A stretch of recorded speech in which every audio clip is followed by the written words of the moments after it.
There has been developments from yesterday, and the papers are talking about all of these issues. Now we have in the studio journalist Dari Odufowoko and lawyer and public affairs analyst Jide Ologun. Gentlemen, good morning. Good morning. Nice to see you. Right, let's begin with the Vanguard newspaper this morning. El Zakzaki, Shiites storm National Assembly, 2 policemen injured. 9 policemen injured, 40 sect members arrested. Police is saying that Nigerians can protest but must follow proper channels. The Senate is saying that IG orders 24-hour surveillance on FCT and environs. You find out on the front page of the Vanguard newspaper. The Nigerian Tribune is next now. The Tribune is on Shiite protest, gunshots shut down House of Representatives, a policeman killed, 9 others injured. Police killed 2 of our members, Shiites saying that. 40 Shiites arrested. Bajabia Miller visits victims. Iran expresses concern, summons Nigeria's envoy. You have that on the front page of the Nigerian Tribune. Okay. From there, let's go to The Nation. The Nation newspaper is the next one now that says Shiites in bloody protest. 9 policemen injured, 40 sect members held. Police on red alert. Okay, that's what The Nation says. Let's move now to Daily Trust. Daily Trust says Buhari promotes Adeosun to same rank with Buratai, and as tenure of service chiefs end. All right, that's what the Daily Trust has. Right, Blueprint is the next now. Blueprint says Army, Adeosun now Lieutenant General, Buratai remains Chief of Army Staff. Okay, that's what you find on the Blueprint. And Nigerian News Direct, Shiites invade the National Assembly over detained leader. 4 policemen injured, 40 Shiites in police net, and House of Reps adjourned sitting for that sake. You find that on the front page of the News Direct. Okay, The Guardian is where we go next now. 3 killed as Shiites police clash against, again, over El Zakzaki. 3 killed as Shiites police clash again over El Zakzaki. Vehicles destroyed, dozens injured and arrested. Reps adjourned sitting over security concerns. And no religion permits killings, says envoy. Okay, we have that on the front page of The Guardian newspaper. Let's go now to the Daily Sun. Daily Sun is our next port of call now. Sheikh El Zakzaki's trial. Shiites protest at National Assembly turns bloody. A policeman, another shot, many wounded, vehicles burned, and police arrest 40 as Senate promises to probe attack. Okay, you have that on the front page of the Daily Sun. Shiite protest as National Assembly turns bloody. All right, fine. The gentlemen, this issue of the Shiite movement, when it comes to protests, of course, all Nigerians and all groups have the right to protest. But we have often seen the dimension of the protest, sometimes it turns violent. Some people have said, in fact, members of the Shiite have said that their protest is usually infiltrated by other people. So those who carry out or perpetrate those violence are not their members and all of that. But it has been a back and forth thing between them and the police and in Abuja and all of that. Let me start with you, Dari, on this. What do you make of the way this issue is being handled? The incessant clashes between the security forces and members of the Shiite movement is becoming a national embarrassment. And for me, there are 2 sides to it. One, yes, you can protest, but going violent when you are protesting, that leads to loss of life, destruction of properties. It's not allowed anywhere in our books. Not allowed. And it's becoming something that some people feel we can always repeat. Okay, we wait a few weeks, we'll hit the streets again, and this time going straight for the National Assembly. And when you say those who perpetrate the violence are not your members, If you don't provide the platform via your protest, which are not guided, these elements, as you want us to believe they are undesirable elements, won't have the opportunity to infiltrate what you are doing and cause mayhem. However, I want to sincerely call on the federal government, especially the President Muhammadu Buhari, to hand this issue the proper way. And how do I mean? The leader of this movement, El-Zakzaky, has been in detention for years now.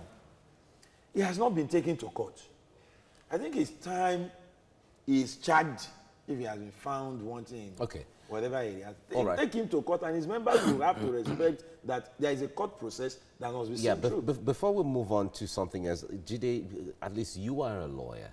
When it comes to this issue, I wonder why it's taking so long. And when the ratings of Nigeria when it comes to human rights standards and all of that is there has been a court pronouncement that he should be released on bail, but he's been held on the argument that there is a discretionary power that the presidency has when they look at the security situation of the country. And the question we should be asking is that now that we have this fire exit approach, because protest is an end product, when you cannot get it legitimately or through dialogue, you start protesting, and nobody can control the extent of protest. All right, so I think for me, many have said that this is a breach of the rule of law.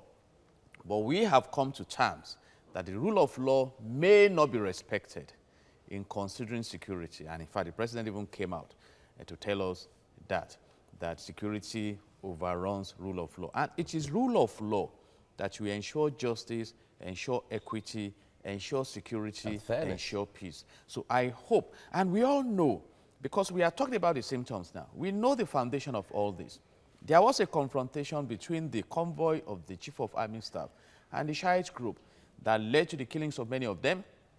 And the leader and his family, got incarcerated from that moment. So it's when we put the larger picture on the table, what will it cost if, for instance, he's released on bail, probably put on house arrest, because at the time his health issue was a concern to the followers. And this man has volatile followers. We've had this crisis. We remember when the leader of Boko Haram, Mohammed Yusuf, was arrested, and what happened and what they snowballed into. That was when the violence broke out from Boko Haram, 2009. Nigerians have not forgotten that experience yet.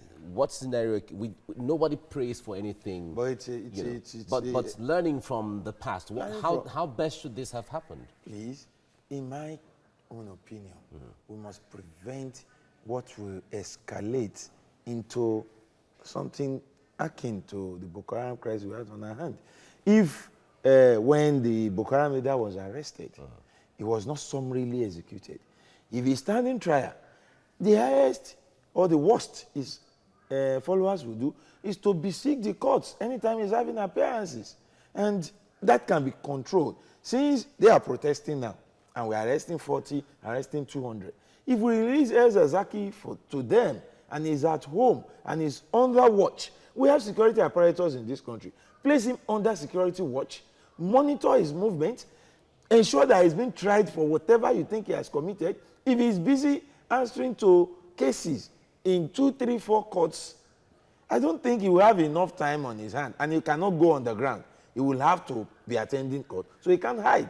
That way, we will keep him busy, keep his members seeing that he is alive, he is not dead, his health is not threatened, and they will have no reason for these criminalities that we are dealing with. We must learn from what happened in the Boko Haram issue. All right. We must we hope the federal government does the needful when it comes to that, because the rule of law is what everyone says should be paramount. It's all right. Thank you very much, Dario Udufor-Walker, for coming on the program.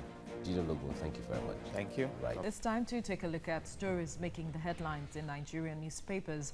I have with me in the studio a journalist, Dario Udufor-Walker, and a lawyer and public affairs analyst, Jide Ologun. Gentlemen, thank you for coming on TVC Breakfast. Good morning. All right, we head straight to the papers, and I start with the Vanguard. El Zakzaki, Shiite storm National Assembly. 2 policemen injured. 9 policemen injured. 40 sect members arrested. Police.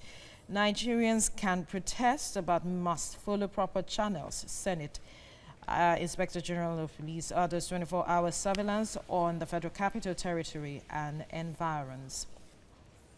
We'll move to the front page of the Nigerian Tribune. Shiites protest, gunshots, shut down House of Reps. Policeman killed, 9 others injured. Police killed 2 of our members, Shiites. 40 Shiites arrested.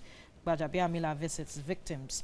Iran expresses concern, summons Nigeria's envoy.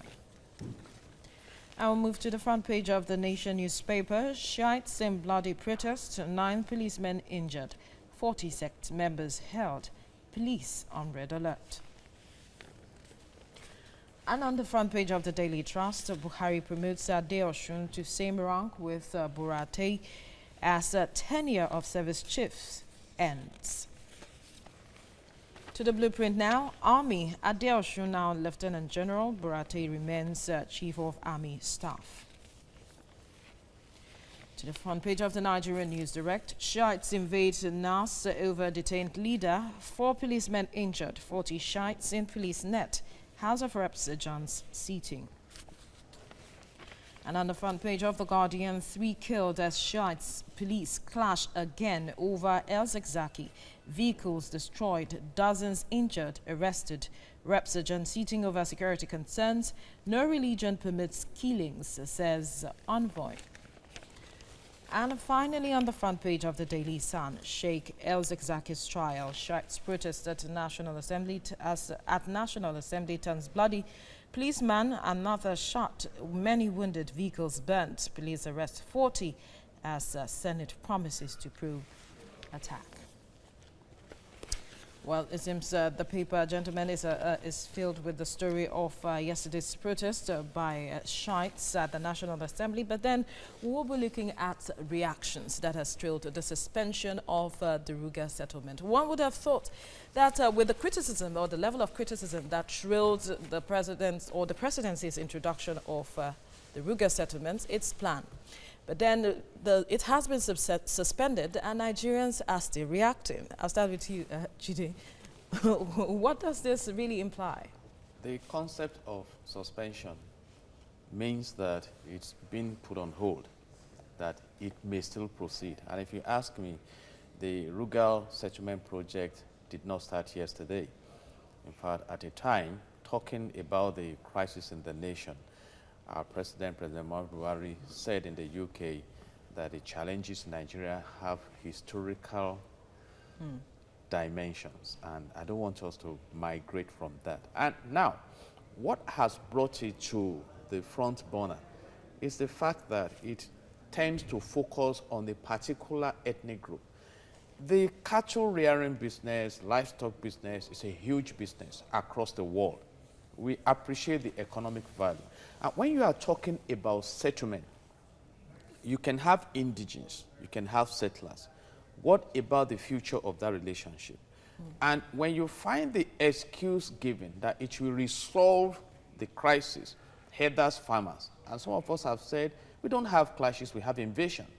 In fact, the General Theophilus Danjuma, retired, said, some of these issues are towards ethnic cleansing. So, you see, if we must help a business grow, why don't you make the larger society provide those facilities to the larger society? The government, so to speak, has listened, and it decided to suspend the... I am not comfortable with that suspension, and I have given my private opinion and warning to all communities. Why are you not comfortable? To be on the alert. There are foreigners on our land who have considered themselves to criminals. We have kidnapping, we have killings, which is not even denied, because that is one of the excuses given for promoting Ruga. I love that businesses should grow, and I have asked a question. If banks can locate their businesses across the country and live peaceably with people in the communities, then why can't we? I mean, let's even be realistic. We already have these settlements across the country. You are driving into Lagos after the Long Bridge, You see the settlement of cattle rearers there. All right. I grew up to see, I mean, the Fulanis are nomadic in nature. They are within the West African Sahel region, not, Central Africa, and not part of Central Africa. So they do their businesses, but there are too many suspicious elements in what we have on ground. All right, let's bring Daria in now. Are you also uncomfortable with this suspension? Because some persons are uncomfortable with this suspension and are still suspicious that this is a delay tactics from the government. I want to give the government, especially President Muhammadu Buhari, fair hearing. And I want to give him the chance to prove to Nigerians that he can actually read the handwritings on the wall, know how the people feel, and act in accordance with the desires of the people. Why am I saying this? He said he's suspending the implementation of the Ruga policy. Yeah. It was a statement issued from the presidency. It was not a verbal statement. We didn't see Mr. President. But we've seen several statements like that. That's what I'm saying. We didn't see Mr. President saying it. It was a statement issued from the presidency. So the choice of word, perhaps, could be that of the official issuing the statement. So if the president has made this statement, would it have changed anything? No. It will have changed a lot if Mr. President had come out to say, we are suspending. It will have been important for the Nigerians to ask Mr. President, suspending, what does that mean? Are you telling us we will not do it this year? Next year we'll do it? Or in 2021 we'll do it? But it's a statement. Why don't we give them the benefit of doubt? It has been suspended, fine. We keep our eyes on the ball. The presidency also explained that there is another version of the other farmer settlement approach, which is not the same as Ruga settlement, which does not require states to donate lands, which actually expects willing states and communities to come forward and say, come, we need this initiative in our state. There were some willing states who were ready to adopt that policy. That policy. I'm coming to and that. Some of them now have, made a U-turn. Not saying, all of them. Yes, some. I used the word some of them made a U-turn. Let's explain that. Some states till tomorrow are even arguing that they still want. Nasarawa state government came out to say they want Ruga. They need Ruga.